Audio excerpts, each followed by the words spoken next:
Feche seus olhos, estenda sua mão, vamos orar pelo nosso pastor, amém? Senhor Deus e soberano Pai, muito obrigado por tudo que o Senhor já está fazendo aqui nessa noite, Deus. Nós te pedimos em nome do Senhor Jesus que o Senhor toque mais uma vez na vida do pastor Elvis, que ele possa trazer somente a sua palavra aqui, Deus. Que nós sejamos alimentados pelo Senhor nessa noite, Deus. Que tudo que nos impede de te ouvir, Deus, caia por terra e que o Senhor consiga falar aos nossos corações. É o que nós te pedimos, apesar de nós. Em nome do Pai, do Filho e do Espírito Santo. Amém. Aleluia. Queria chamar as crianças para a gente poder orar. Aleluia. Aleluia.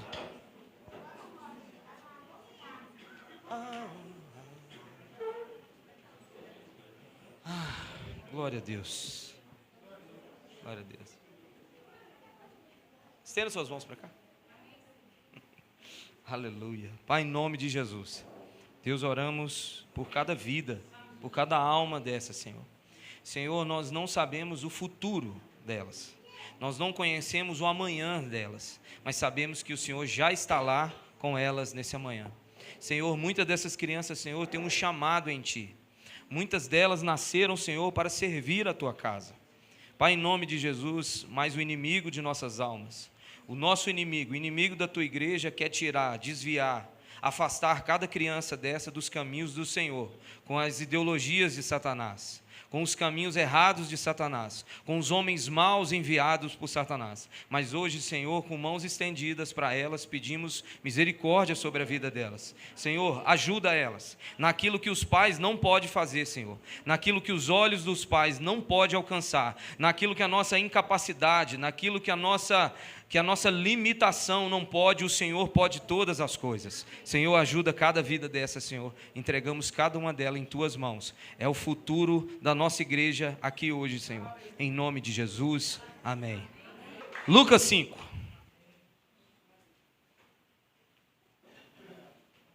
Glória a Deus.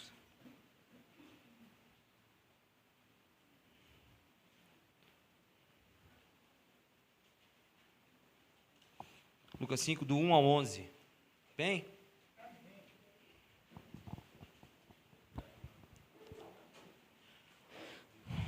Vamos ler? Certo dia, Jesus estava perto do lago de Genezaré. É o mar da Galileia, tá, gente? Mateus usa mar da Galileia, Lucas, em algumas vezes, lago de Genezaré, e algumas outras vezes, mar da Galileia. Seguindo. Uma multidão comprimia de todos os lados para ouvir a palavra de Deus. Viu à beira do lago 2 barcos, deixados ali pelos pescadores, que estavam lavando as suas redes. Entrou num dos barcos, o que pertencia a Simão, e pediu-lhe que afastasse um pouco da praia. Então sentou-se do barco e ensinava o povo. Tendo acabado de falar, disse a Simão: vá para onde as águas são mais profundas, e a todos lancem as redes para a pesca. Simão respondeu: mestre, esforçamo-nos a noite inteira e não pegamos nada, mas porque és tu quem está dizendo isto, vou lançar as redes. Quando fizeram, pegaram tal quantidade de peixes que as redes começaram a rasgar-se. Então fizeram sinais aos seus companheiros no outro barco para que viessem ajudá-los, e eles vieram e encheram ambos os barcos ao ponto de começarem a afundar. Quando Simão Pedro viu isso, prostrou-se aos pés de Jesus e disse: afasta-te de mim, Senhor, porque sou um homem pecador. Pois ele e todos os seus companheiros estavam perplexos com a pesca que havia feito, como também Tiago e João, os filhos de Zebedeu, sócios de Simão. Jesus disse a Simão: não tenha medo, de agora em diante você será pescador de homens. Eles então arrastaram seus barcos para a praia, deixaram tudo e o seguiram.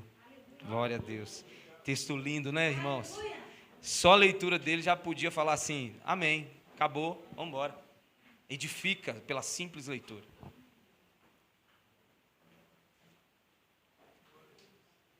Irmão, nos primeiros capítulos, a gente viu um culto. onde o lago era o altar, onde a praia era a igreja, com os seus milhares, uma multidão de membros, o barco, o púlpito, e nesse púlpito, o sumo pastor, Jesus de Nazaré pregando. Eu queria estar nesse culto, irmão. Quem não queria? Eu queria estar nesse culto. E ali, Jesus prega aquela multidão. Mas o versículo 5 diz assim, o 4, diz assim, tendo acabado de falar, disse a Simão, vá para onde as águas são mais profundas, e a todos lance a rede. É no meio do culto, durante o culto, Jesus tratou no coração de Pedro um sentimento que alguns de nós já pode ter sentido ou está sentindo hoje, chamado frustração. Frustração. Frustração é aquilo que é um sentimento interno, que é difícil de lutar porque a decepção tem a ver mais com o outro ou uma circunstância. A frustração tem mais a ver consigo mesmo. Homens, pescadores, profissionais, nasceram, conhecia cada metro quadrado daquele lago, conhecia todas as artimanhas de pesca possíveis. E de manhã, depois de uma noite de luta, de várias tentativas, frustrado. E Jesus agora no meio do culto vem tratar a frustração. Aquele que é o Senhor dos senhores, aquele que sonda os corações e trata todo tipo de sentimento do nosso coração. É aquele que coloca as coisas nos seus devidos lugares e Jesus vem tratar a frustração. Frustração que é sentimento causado pela não concretização de um desejo, pode ser, segundo o dicionário, de uma expectativa ou de uma necessidade ou de um objetivo, decepção, desalento, desapontamento. Agora, por que esse sentimento de frustração muitas das vezes sonda os nossos corações? Porque muitas das vezes nos pegamos assim em dias de luta, onde olhamos para nós mesmos e falamos assim, a vida não está como eu planejei lá. As coisas não estão acontecendo como deveria, ou pelo menos como eu sonhei, ou pelo menos como eu orei. Meu casamento não foi para isso que eu casei. Não foi quando eu decidi estudar, quando eu tinha 18 anos, no meu primeiro trabalho, eu não queria estar vivendo essa vida de agora. Quando eu entrei na igreja, profetizaram sobre a minha vida, sobre um chamado, que eu pregaria longe, em nações, que eu seria um grande pregador, um grande pastor, um homem de Deus, que a minha família seria para a glória de Deus, e não deu certo. E o sentimento que pode vir no nosso coração se chama frustração. Ele pode estar hoje no seu coração, ou de repente não está mais, por um simples motivo, você desistiu. Para não ter que frustrar mais, você não tenta mais. Para não ter que sentir aquilo de novo, que doeu tanto lá no passado, você não tenta de novo. Você fala assim, se der errado de novo, eu não aguento passar por aquilo de novo. Mas, por quê? Porque nós fomos treinados desde novo. Nossos pais nos criou para o êxito. Nossos pais nos criou para a vitória. Nossos pais nos criou basicamente para triunfarmos. Nossos professores na escola. Você não chegou na escola e o professor, olha, bom dia, fracassado. Tudo bem? Senta, meu filho. Que bom, gente, dá um bom dia para o fracassado. Bom dia, fracassado. Não, você vai estudar, você vai vencer. Você quer ser o quê? Pequenininho, quero ser policial, quero ser médico, quero ser bombeiro, quero ser piloto. Felipe falou esse dia comigo que quer ser motorista de Uber. Eu falei assim, eu quero ser Uber, dirigir o dia todo. A gente é ensinado assim. E nas igrejas? É triunfo sobre triunfo. Eu não sei quantos de vocês viram viradas do ano na internet. Era assim, 2025 vai acontecer. 2025 vai acontecer. 2024 não foi nem 10%, 1%, 0,5% do que vai ser 2025. Você está numa igreja que tem pés no chão. Pés no chão significa fé. É o ano do semear. Ninguém está te prometendo nada. Nós estamos convidando você a viver uma vida diferente, para você colher lá na frente. Agora ninguém está te prometendo nada. Mas é a frustração. É a frustração, nós fomos treinados para isso. E sim, como eu disse, a nossa realidade tem que lidar com esse sentimento. São lutas internas que muitas das vezes a gente precisa enfrentar sozinho. Que frustração, a quem está do lado muitas vezes não entende. Porque cada um com o seu sonho, com a sua luta. Você diz para alguém, eu estou frustrado porque meu casamento está dando certo. Ele do lado fala assim, para mim, eu nem casaria. Você está falando de um sonho, de um trabalho, ele fala assim, como? Você quer esse trabalho? Então ele não entende a sua dor. Então é coisa que às vezes você tem que passar, digamos, meu irmão, sozinho. Tirando Deus, você tem que passar sozinho, que as pessoas que estão do seu lado, muitas vezes não entendem. Não adianta julgar elas. Ai, que ninguém me entende. Mas é a vida, é a dinâmica da vida. Cada um com suas lutas, sua realidade, seus problemas. E muitas vezes a gente realmente não entende. Quem está do lado não consegue entender e não consegue ajudar. Agora temos que aceitar que são as frustrações que nos levam a um lugar de crescimento. Só cresce quem frustra. Criança só desenvolve quando você ensina para ela que ela não é a mais linda da escola. Criança só cresce quando você fala assim, não, você não é o melhor. Meu filho está na escolinha. Felipe está na escolinha de futebol. A família dele veio de jogadores de futebol. Não profissional, mas amadores muito bons, que poderia, vários deles da família da Thaís, ter sido profissionais. E ele vem nessa cultura de família de bom de bola, e é muito cedo já criei na cabeça dele. Calma, você não é o Haaland. Você não é o Messi. Você não é o Neymar, filho. Ainda pelo menos não. A não ser que você se dedique muito. Eu ensino para ele sobre determinação, sobre empenho, disciplina. Porque eu quero ensinar a ele desde sempre que são essas frustrações, que ele não é o melhor, que vai fazer correr atrás para ele ser o melhor. São as frustrações que nós não somos tão bons em tudo quanto imaginamos, que vai fazer com que a gente cresça. São as frustrações quando nós olhamos para dentro de si e falamos, realmente eu não sou tão bom. Realmente eu não sou tão educado. Realmente eu sou meio grosso. Realmente eu sou meio desatento. Realmente eu sou displicente. Realmente eu sou relaxado. Realmente eu sou preguiçoso. Essa frustração é boa. Esse sofrimento que o mundo hoje quer afastar de você, Deus não tem problema nenhum. Deus não quer tirar a frustração, arrancar com a mão. Deus quer tratar a frustração como ele tratou no meio do culto de Pedro. Pedro, um homem, pescador, e um dia, cara, lavando as redes. Eu tenho 2 Bíblias de estudo lá em casa. E eu pesquisei na internet. Ninguém sabe explicar direito o que é lavar a rede. Como é que você lava um trem que você joga dentro d'água?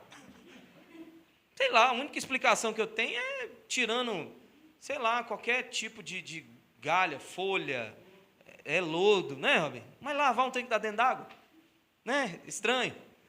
Mas ele estava lavando. O texto diz que ele estava lavando ali e decepcionado. Porque é isso que o texto nos mostra, um homem decepcionado. Agora, se você quer viver nesse lugar onde você não... se você não for o melhor ou a melhor, você entristece. Esse lugar onde você não é bom em tudo, não está legal para você, e você ou sai do ambiente, ou você não quer participar daquele grupo de amigos, você não quer lidar com esse sentimento, você só quer estar em ambientes, em lugar onde você é melhor. Você quer ser o melhor entre os ruins, você não quer estar melhor num lugar onde as pessoas podem ser melhor em alguma área entre você, porque você vai frustrar, mas você não gosta. Isso não dá certo, irmão. Sabe o que a Bíblia diz? Paulo diz aos romanos, por isso, pela graça que me foi dada, digo a todos vocês, ninguém tenha de si mesmo um conceito mais elevado do que deve ter. Ao contrário, tem um conceito equilibrado de si. Equilíbrio. Tem um conceito equilibrado de si, de acordo com a medida de fé que Deus lhe concedeu. Paulo está falando assim, para de ser altivo. Tem a medida equilibrada de você. Se frustre, claro, por que não? Você quer ser bom em tudo. Você quer entrar numa igreja, quer fazer bem tudo mesmo. É aqui, no meio da comunidade, muitas das vezes, que as lacunas do nosso caráter, do nosso coração, das nossas emoções são reveladas. Você fala assim, cara, eu sou muito ruim. Tem gente passando aperto, está todo mundo chorando, e eu estou aqui, eu não estou nem ligando. Será por quê? São as frustrações que vêm ao nosso coração. Agora, qual é o chamado do Senhor para as frustrações da nossa vida? As frustrações de Pedro. Jesus poderia dizer: oh, meu Deus, tá frustrado, Pedro? Não pegou, meu filho? Ah, ô dó. Peixes, vem cá. Pedro, pega os peixinhos aí, meu filho. Ô dó. Mar de Genezaré, bobo, malvado, não deu peixe para o meu filho. Toma, todos os peixes do mar. Ele poderia ter dado peixe, mas a resposta de Jesus é: vá para onde as águas são mais profundas e lance as redes. Essa é a resposta. Movimente-se, pense, repense, tente de novo. É Jesus olhando para nós e falando assim: vamos fazer algo diferente dessa vez? Vamos tentar de novo, de uma outra forma? Por quê, irmão? Por quê? Por que não vencer? Por que não se movimentar? Por que não tentar de novo? Por que desistir? Tem um filme que eu gosto muito, chama Guerra Mundial Z. E o ator Brad Pitt. Aí ele entra assim numa casa, fugindo dos zumbis, e tem um pessoal lá, eles são de algum país latino, assim, que eles falam aquela língua, tipo um espanhol e alguma coisa assim. E eles falam: não, gente, vocês falam com a família, vocês não podem ficar aqui, presos, trancados. Nós temos que fugir. Movimento é vida. Essa frase sempre me marcou. É Jesus sempre nos chamando para sair de um lugar e dar um passo de fé. É sair de um lugar e dar um passo adiante. Acreditar, fazer diferente, tentar fazer algo que a gente não fez antes. Por que, irmão, não fazer algo diferente no nosso casamento? Por que não se relacionar com Deus num nível mais profundo? Essa frase de Jesus é enigmática. Vá para onde as águas são mais profundas. Águas mais profundas significa relacionamento mais intenso com Deus. Por que não? Por que não? Se já deu errado, é até mesmo uma questão de raciocínio lógico. Se deu tudo errado até onde nós estamos fazendo, se estamos frustrados ou já nos frustramos um dia, por que não tentar diferente? É esse o convite de Jesus para Pedro. É esse o convite de Jesus para você. Tentar fazer de um jeito diferente. Por que não fazer com os filhos de um jeito diferente? Por que não economizar mais um ano diferente, no ano 2025 para viver uma vida diferente? Por que não viver uma vida mais tranquila? Por que não viver uma vida mais comida em casa? Por que não viver uma vida de gastar menos, administrar mais, para ver se a gente vive um negócio diferente? Por que, irmão? Por que não fazer algo diferente, senhor? É Jesus falando. Olha como é que Jesus trata a frustração de um homem. Jesus não dá a ele aquilo pela qual ele frustrou. Jesus dá uma oportunidade, moço. Simão respondeu: mestre, esforçamos a noite inteira e não pegamos nada, mas por que és tu quem está dizendo isto? Eu vou lançar as redes. Pedro está dizendo, diante desse chamamento de Jesus, Pedro está dizendo assim para o Senhor: Senhor Jesus, com muita humildade eu venho a falar para ti, não vai dar certo. É Pedro falando com o Senhor: Senhor, na moral, não vai dar certo, cara. Na moral, não faz, é Pedro dizendo para Jesus, não faz sentido. Por que Pedro está querendo dizer isso? Pela frase dele: esforçamos a noite inteira. É esforço, eu esforcei a noite inteira. Não faz sentido tentar de novo após um esforço desse jeito. É uma noite inteira, irmão, trabalhando. Trabalhar durante o dia é pesado, imagina, lançar redes a noite inteira, cara. A noite inteira. Pedro está falando para Jesus: não faz sentido, porque eu me esforcei. Entendem o sentido do texto? A direção do diálogo? Jesus, não faz sentido, eu pesquei a noite inteira, eu me esforcei. Agora, se eu chegasse aqui, se eu não tivesse feito nada, beleza, até faria algum sentido o que o senhor está querendo dizer. Mas após um esforço desse, se eu me pedir para lançar as redes de novo, não faz sentido. É isso que é o primeiro bloqueio nosso. É isso que é as primeiras coisas que nos confunde quando Deus quer tratar a nossa alma, o nosso caráter, a nossa casa, a nossa família, todo o nosso ser. Porque a resposta que nós temos para Deus, eu me esforcei, eu chorei, eu até orei, Eu fui em culto.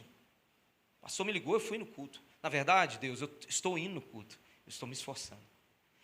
E se eu estou me esforçando, praticamente, Senhor, não tem como até me cobrar nem mais nada. Porque eu estou me esforçando. É esforço, irmão. É esforço. Deus não quer diminuir. Preste atenção que eu vou falar com você. Deus não quer diminuir o esforço. Deus não quer diminuir sua dor. Deus não quer diminuir sua dor. Deus não quer menosprezar seu esforço. Ele está vendo tudo que você tem feito. Mas o esforço na direção errada só tem um final só. O esforço na direção errada é frustração. Esforço na direção errada é igual frustração. Então, de repente, você está na ponta da língua, assim, engatilhado, para quando Jesus te botar contra a parede, eu estou me esforçando.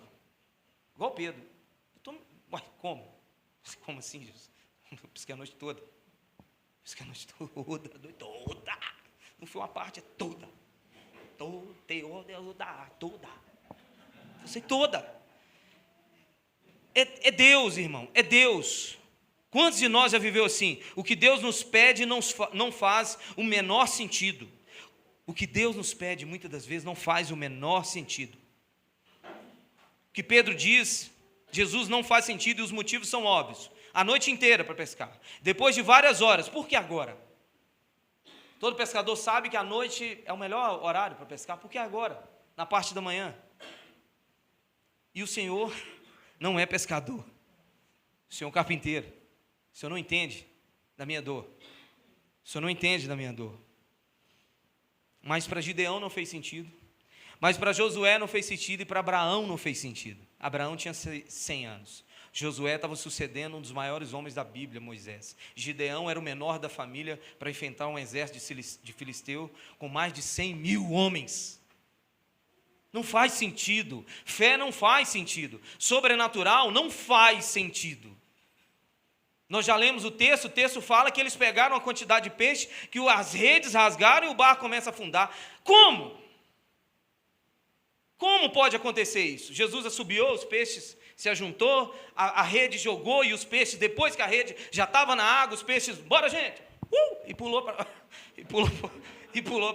a rede. Como foi que aconteceu? Ninguém sabe. Esses peixes, Jesus falou, haja peixe. O peixe nasceu lá na rede de Pedro, lá dos pescadores. É sobrenatural. E não faz sentido. E nunca vai fazer sentido. Se você quer viver uma vida com Deus que faz sentido, você está no lugar errado. O lugar que faz sentido é contabilidade, é calculadora, é finanças, é economia, porcentagem. Com Deus é tudo doido. Com Deus é tudo ao contrário. Para cima é para baixo, o forte é fraco. Com Deus é tudo ao contrário. A gente precisa aprender a viver o sobrenatural de Deus. E Pedro nos ensina a andar em fé.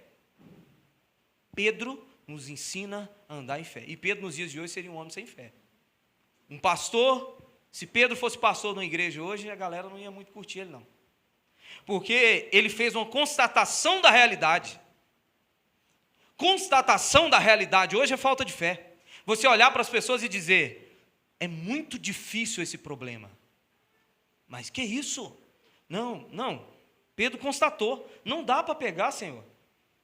Nós pescamos a noite inteira, provavelmente não vou pegar. Mas é porque o Senhor está falando. Pedro fez uma constatação de fé e constatação da realidade, mas uma constatação da realidade somada à obediência, isso é fé. Então você não precisa entender, você não precisa juntar os pontos, você não precisa saber qual é o remédio que faz efeito, você não precisa saber se há possibilidade, você não precisa calcular probabilidades, mas você pode reconhecer a dificuldade da realidade do problema. Esses dias eu vi uma postagem, uma criança estava no médico, um rapaz botou assim, ela já está curada. Falei, Deus, isso não é fé. Ela não está, ela está doente, inclusive ela está doente até hoje. Estamos orando para que Deus a cure. Mas ela não está. A constatação da realidade hoje que você pode fazer é a melhor coisa para você andar em fé. Agora sabe o que a gente faz? Não está tudo bem. Tem hora que não está tudo bem, você sabe que não está tudo bem. Tem hora que as coisas não vão tão bem quanto a gente gostaria. Tem hora que as frustrações bateu. E a pior coisa que você pode fazer é ficar de confissão positiva. Está tudo bem. Não está tudo bem. Diga para Deus, Deus, Ele sabe que não está tudo bem, afinal de contas. Já pensou? Se Jesus chega para Pedro e diz, lance as redes, precisa nada, amor. Não pescamos aqui, mas eu creio que o peixe já está aqui. O peixe já está. Jesus, aonde? Não, já está. Eu já pesquei. Você está entendendo? A gente muitas das vezes substituiu fé por esquisitice. A gente substituiu fé, às vezes, por desculpa. Mas é a palavra, eu acho, que mais se encaixa nos dias de hoje. De repente, não pode ser culpa sua que a ideia não originou em você. Você bebeu da água e hoje você acha que está certo. Mas, se a gente for pensar da onde surgiu a ideia, chega a ser um pouco de demência. Se você não constatar a realidade, cara, meu casamento está acabando. Meus filhos, eu estou perdendo meus filhos para o mundo. Ou diga isso no espelho para você, eu estou perdendo meus filhos para o mundo. Você vai ver como é que fica muito mais fácil. Suas orações intensificam. Você encara a realidade. Você lança sobre Jesus a verdadeira ansiedade. Você faz o pedido certo para Ele. Pedro diz, sobre a tua palavra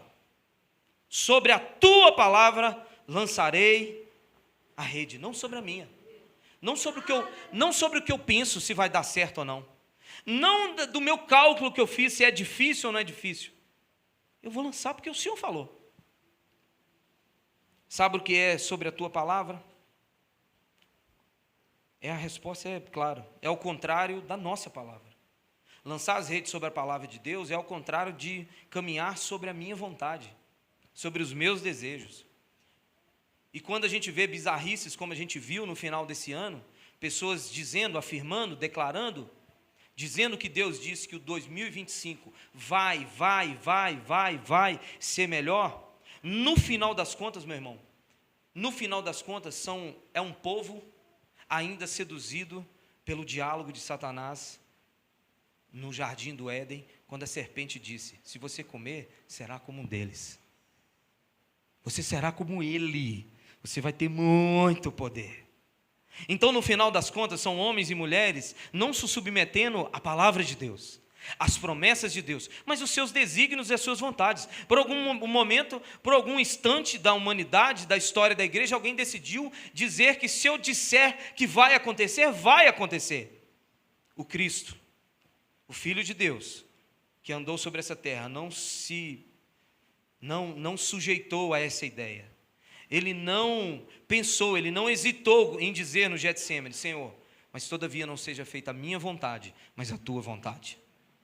Jesus Cristo, que andou nessa terra, Filho de Deus, cumpriu a lei, não conheceu o pecado, como Paulo diz aos Coríntios. Ele não sujeitou viver sobre a palavra, não, vai acontecer porque eu estou falando. Pai, o Senhor sabe de todas as coisas. Senhor, faça a tua vontade e não a minha. Então percebe, lembra um dia que eu estava pregando sobre um assunto que eu não lembro, mas eu lembro que eu disse isso aqui na igreja. No final das contas é um jogo de submissão e não submissão.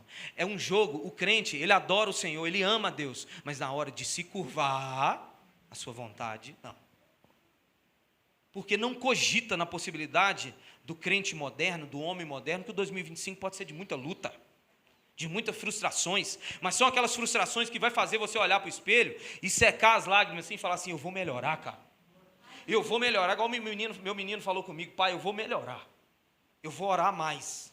Meu menino de 8 anos de idade, me ensinando, pai, eu vou melhorar. Eu bati nele, eu corrigi, irmão. Chinelada, pau, é assim mesmo, sem vó entrando no meio, pensa aquele caos assim, vó entrando no meio, bate meu neto, não. Eu falei, mãe, sai de perto. E pá. Chinelada, chorando, corrigi ele, que já estava merecendo, tinha passado a hora de tomar uma chinelada. Ele virou para mim depois que tomou suas forças, sabe? Igual o Davi. Retomou suas forças e falou assim, pai, eu vou melhorar. Falei, Jesus, quem sabe um dia eu tenho um coração desse, de olhar para mim, nas minhas frustrações, nos meus erros e dizer, eu vou melhorar. É isso que o Senhor quer de nós essa noite. Agora, no versículo 6 diz assim, Quando fizeram, pegaram tal quantidade de peixes que as redes começaram a rasgar-se. É muito peixe, irmão. É muito peixe. Agora, é preciso a gente entender todo o contexto. De repente, até um pouquinho da história de Pedro. Ao contrário do que a teologia da prosperidade diz, o nome desse sermão podia ser assim, tipo assim, combatendo as heresias desses tempos. Essa passagem aqui. Porque é um Pedro refutando a confissão positiva, o eu declaro, e é um Pedro refutando a teologia da prosperidade. Por quê? Vamos entender. O que a teologia da prosperidade diz quando olha para um texto desse? Com os óculos. Quando se coloca os óculos da teologia da prosperidade, quando Mamon começa a dirigir o culto à palavra, como se olha? Você vai ter tantas bênçãos, tantas riquezas, que você não vai conseguir comportar. O banco vai ligar para você e falar assim, não cabe mais aqui. É a ideia do mundo e, de repente, num pensamento até meu e seu, de algum dia, infantilizado da palavra de Deus, que pensou, não, vai ser tantas bênçãos, que eu não vou conseguir nem acumular na minha casa, vou ter que comprar um depósito, um galpão, alugar um lugar para guardar carro, moto, que não vai caber. É o óculos errado. Mas se naquele momento, presta atenção, se naquele momento Deus estivesse apontando essa direção para Pedro, Jesus mentiu nessa hora. Lembra do texto? Em Atos dos Apóstolos, em frente à porta formosa, Pedro e João, o que Pedro disse para aquele homem? Não tenho prata e não tenho ouro. Pelo menos até naquele momento ainda só foi a pescaria, né? Acabou os peixes, pescou muito, acabou os peixes. Pedro, se essa é a direção do texto, Pedro naquele momento deveria estar falando para Jesus assim, está um pouquinho demorando, hein? Aquela prosperidade que o Senhor me prometeu. E segundo a tradição, Pedro foi crucificado de cabeça para baixo. Que riqueza é essa? Que doideira é essa, moço? Deus estava tentando mostrar para Pedro que existe uma diferença. É isso. O texto é isso. É Deus tentando mostrar para nós e para Pedro que existe uma diferença gigantesca quando você faz e quando ele faz. Quando você faz de acordo com o que você pensa e quando você faz de acordo com os seus desígnios. É isso.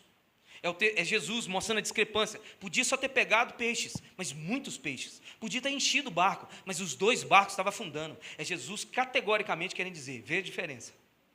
Quando é com eu e quando é sem eu. Vê a diferença. E mesmo aqueles milagres que atingem a esfera financeira, Pedro era a profissão dele. Sim ou não? Era a profissão dele. O subtítulo do texto lá em cima, quando nós lemos, chama Pesca Maravilhosa. Um pescador pescando maravilhosamente, pescando. Muitas maravilhas de pescas de um pescador com pescas maravilhosas. Gente, é claro, é Pedro olhando e falando assim, vamos expandir os negócios. Deus mostrou o caminho para nós. Corporation, Pesquerations, Pedro Limitada.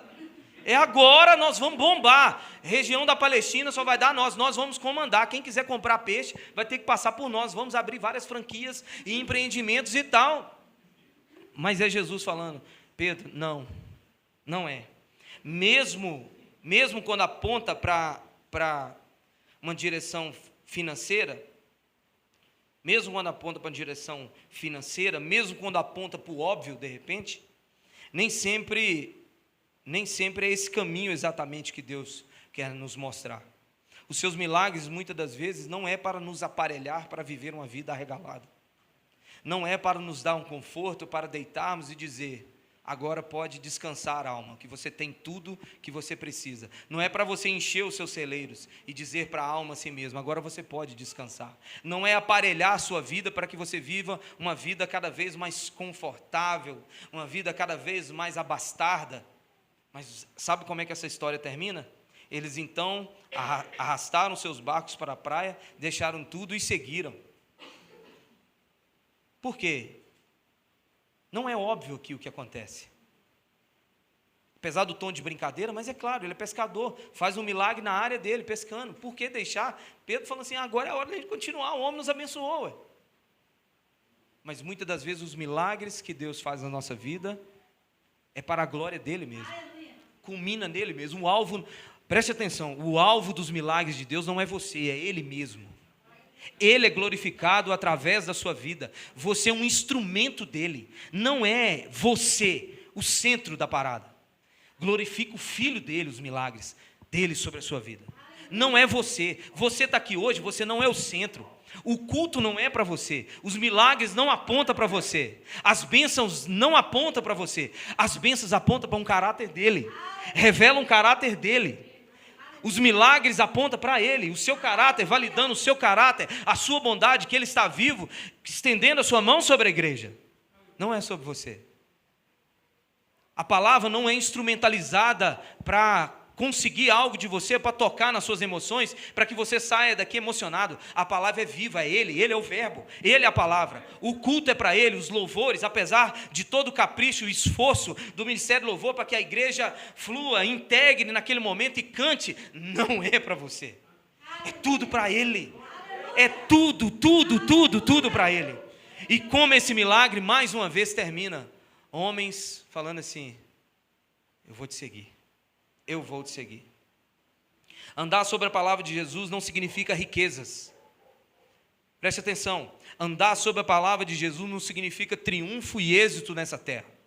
Andar sobre a palavra de Jesus não significa ser destaque na sociedade, ser destaque, ter algum tipo de êxito. Seguir Jesus, andar sobre a sua palavra significa gozo de alma. Aleluia. Alma. Aquilo que Freud, a ciência, a psicologia rejeita, a alma do homem. Você não é um bolo de carne, você tem uma alma, você tem uma parte de Deus dentro de você. Você não é matéria, você é uma pessoa. Deus soprou na sua narina o fôlego de vida. Você não é um bolo de carne, igual as pessoas acham, igual a ciência trata, igual Freud tratava. Freud dizia que nós somos matéria, que a atração sexual é matéria. Freud dizia isso. Não é. Nós precisamos andar sobre a sua palavra para que a nossa alma, o nosso espírito engrandeça ao Senhor. Nós tenhamos descanso de alma. Sabe o que é descanso de alma? É quando tudo à sua volta, assim, ó, tudo está um caos. Tudo está um caos. Não tem boas notícias. Mas por dentro de você, algo te coloca em paz. Gozo de almas. Davi disse que tu és o meu Senhor, não tenho outro bem além de ti. Quanto aos fiéis que há na terra, eles é o que são notáveis e que está todo o meu prazer. Davi falou, o Senhor é o único bem que eu tenho. Um rei de Israel. Pensa, o rei da nação mais poderosa da época, que tinha Jeová, Deus, como Deus que protegia aquele povo. Davi, com todo o seu reinado, todo o seu império, com ouro, com tudo que um rei pode ter, e ele fala assim, eu não tenho nada além do Senhor. E na verdade, o meu prazer está nos seus fiéis, está na igreja. Se Davi tivesse hoje aqui, ele substituía esse salmo aqui, ele usaria a palavra igreja. E o meu prazer está nos fiéis, nos notáveis, em que tenho prazer. Davi diria isso. Eu não tenho outro bem, e o meu prazer está na igreja. Ai, irmão, que trem doido, hein, senhor? Nós estamos, o evangelho de Deus é isso. O evangelho de Deus, eu vi um pastor dizendo uma frase há um tempo, e essa frase não saiu da minha cabeça, e Deus me fez lembrar dela aqui agora. O evangelho de Deus é uma flor. É uma flor tentando brotar em meio a um asfalto, uma BR, tentando romper, sabe? Nesse mundo de homens de coração duro. Nesse mundo onde a palavra de Deus é cada vez mais instrumentalizada, torcida, usada cada vez a favor, a interesses. Tem como fazer isso? É claro que tem, meu irmão. A palavra de Deus hoje, o louvor, é instrumentalizado para fins próprios, para fins de homens. E essa é a palavra do Senhor. Essa é a palavra do Senhor. Quando até os milagres não dizem sobre nós, mas sobre Ele. Segundo o teólogo alemão Fritz Heineken, que eu nunca li nada sobre ele, mas cita, o Hernandes Dias Lopes cita no seu livro sobre os milagres, ele diz, enquanto Simão arrastava os peixes em suas redes, ele próprio caía na rede do Redentor. Aleluia. Essa é a nossa vida. Sabe em que momento que acontece isso? Pedro cai nas redes, o Redentor, quando ele diz assim: quando Simão Pedro viu isso, prostrou-se aos pés de Jesus e disse: afasta de mim, Senhor, porque sou um homem pecador. Jesus olhou para Pedro e falou assim: caiu na rede. Pronto. Meta batida. Acabou. Era sobre isso. Eu queria que você reconhecesse como Senhor. Eu queria que você, a minha santidade, a minha luz, expusesse a escuridão que há dentro de você. Eu queria que a minha lei expusesse, trazesse consciência do seu pecado. Diante de Cristo Jesus, ele olhou e falou assim: não posso. Como Isaías disse, não posso. Jeremias disse, eu não posso. Sou um homem de lábios impuros. Pedro olhou e falou assim: não, afasta de mim. Eu tenho muitas coisas que o Senhor não sabe, e eu não posso ficar diante do Senhor. Eu não posso. Isso é arrependimento. Isso é arrependimento. Oh, meu Deus do céu. Até os milagres de hoje em dia apontam para um caminho do Evangelho de arrependimento. Como tratar os milagres como uma mercadoria? Como tratar os milagres do Senhor como algo para atrair você, para que você seja seduzido só pela bênção, sendo que os milagres do Senhor apontavam em uma direção da palavra do Senhor, do Evangelho: arrependimento. Por que afastar, gente? Para de ficar olhando para a Bíblia de uma forma tão óbvia. Pega essa realidade aqui de Lucas 5, aplica os dias de hoje. As pessoas iam olhar e falar assim: Senhor, bora fazer o seguinte, para que viajar? Vamos construir uma casa aqui, a região só vai ficar sempre aqui. De vez em quando só faz esse Paranauê que só fez aqui, vai me dando esses milagres e está tudo certo. Pedro falou assim: não vai dar certo. Não vai dar certo. O nome disso que aconteceu se chama arrependimento. Diante disso, Jesus e sua lei é exposta. Sendo assim, acontece a purificação. Foi assim e é até hoje com nós. Quando ele vai fazendo milagres, nós vamos caindo cada vez mais em suas redes. Esse é o caminho que Jesus quer para mim e para você. Milagres, você se lance aos pés dele.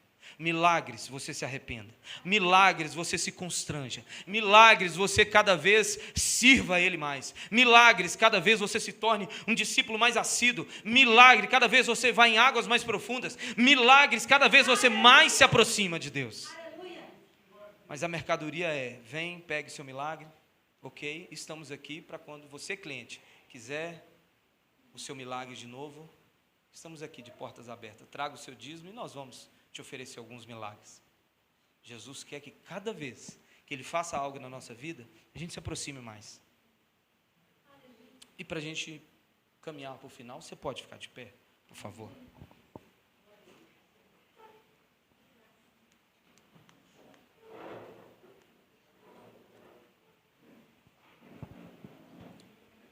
Vamos ler o versículo 7, para a gente poder terminar. Disse assim: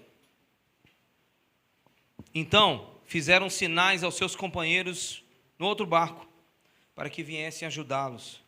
E eles vieram e encheram ambos os barcos, ao ponto de começar a afundar. O que é isso? O que é isso?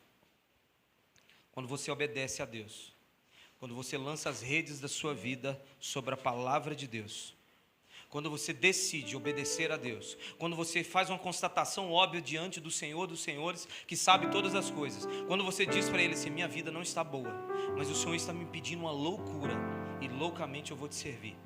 É impossível que outras pessoas que estão à sua volta não sejam impactadas. É impossível que pessoas que estão ao seu lado não sejam tocadas.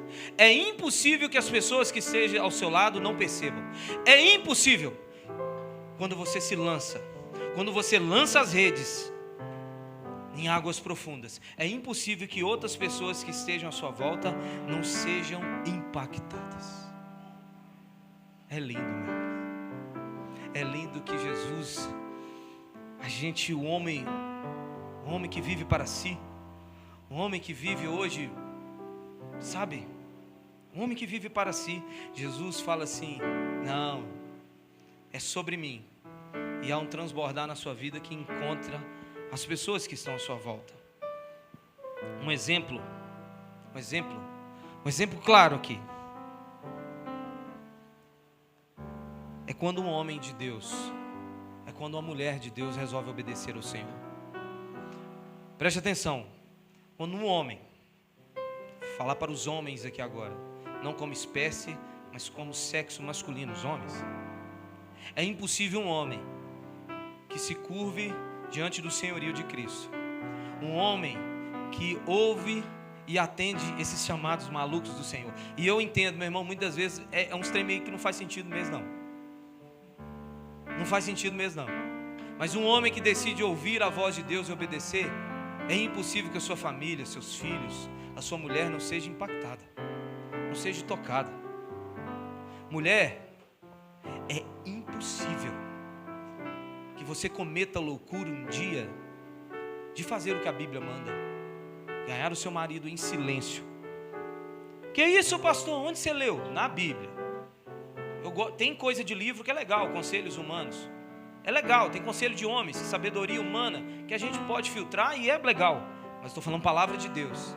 É impossível que você faça uma loucura dessa, de se calar diante, às vezes, no meio do caos, como Provérbios diz, que a palavra branda acalma a ira. É impossível que você se submeta, se sujeite ao seu marido. Cometa uma loucura dessa um dia só. Você já pensou você virar para Jesus? Tira Pedro, coloca você na história.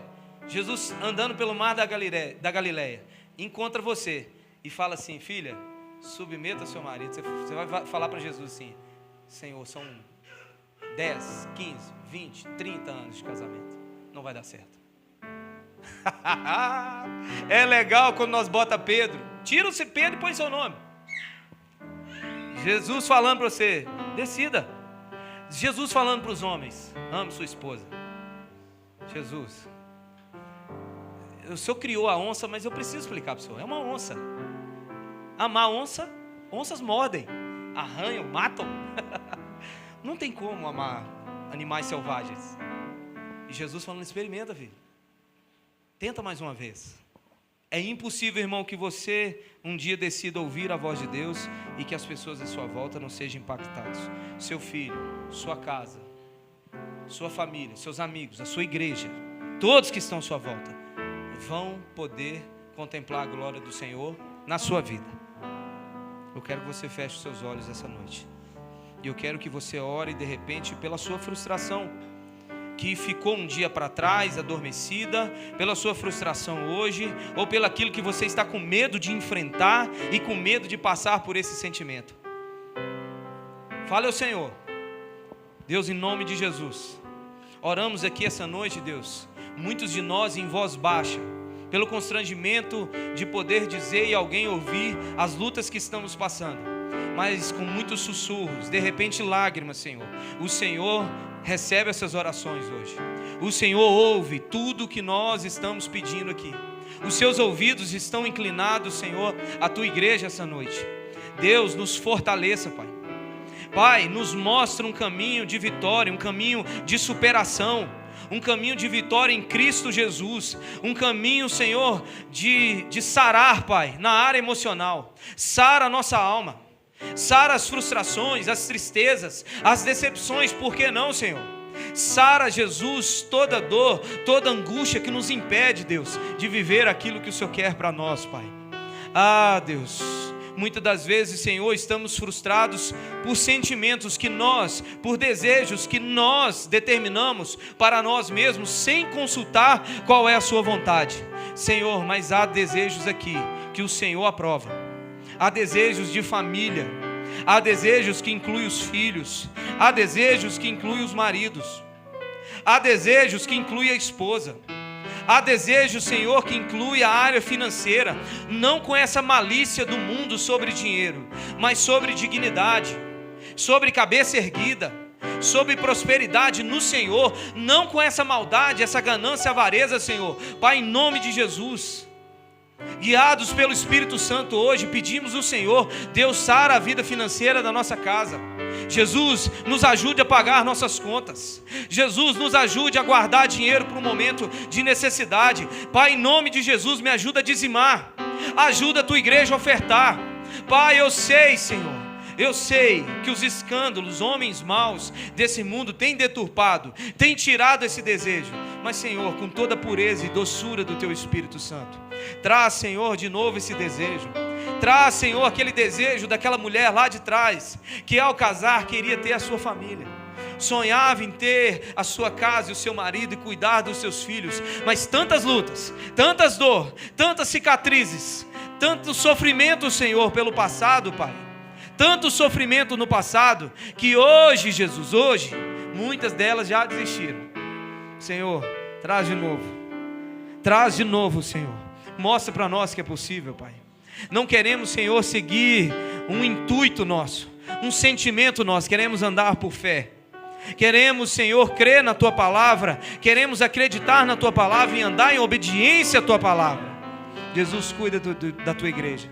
Cuida das mulheres, cuida dos homens, das crianças, dos mais velhos, dos pastores, de todos aqueles que servem essa igreja, de todos aqueles, Senhor, que de uma forma ou de outra sempre está contribuindo para a igreja, aqueles que, Senhor, que sempre de uma forma ou de outra, uns menos, outros mais, mas cada um segundo a sua possibilidade, Deus, segundo aquilo que o Senhor propôs no coração deles. Eles ajudam, eles contribuem, eles trabalham, eles fazem, eles oram. Senhor, vem sobre cada um deles, Senhor. Vem sobre cada um e cuida da nossa igreja, em nome de Jesus. Cuida das nossas famílias, dos nossos filhos, em nome de Jesus. Se você crê, aplaude a Jesus aí, meu irmão. Aplaude a Jesus aí. Louvado seja Deus. Louvado seja Deus. Pai, em nome de Jesus, nos leva para casa, Senhor. Nos leva para casa debaixo da Tua proteção, para vivermos uma semana, Senhor, segundo a Tua vontade, segundo os Teus propósitos. Em nome de Jesus, Deus, agradecemos o Senhor por essa oportunidade, pela graça que nos foi dada de viver esse momento, de louvar o Teu nome, de engrandecer o Teu nome. Senhor, obrigado pela Tua palavra. Obrigado, Senhor, pelo que Jesus fez nessa igreja e por cada um. Deus, obrigado pelo que Jesus fez, Senhor, na cruz por nós. Jesus, obrigado por ter enviado o Teu Santo Espírito. Santo Espírito de Deus, obrigado por Senhor nos tendo dado a palavra do Senhor, a santa e poderosa, viva e eficaz palavra do Senhor. Deus abençoe você, querido. Vai viver uma semana maravilhosa, extraordinária na presença do Senhor. Deus te abençoe e aplauda Jesus mais uma vez. Glória a Deus, até o próximo culto, em nome de Jesus.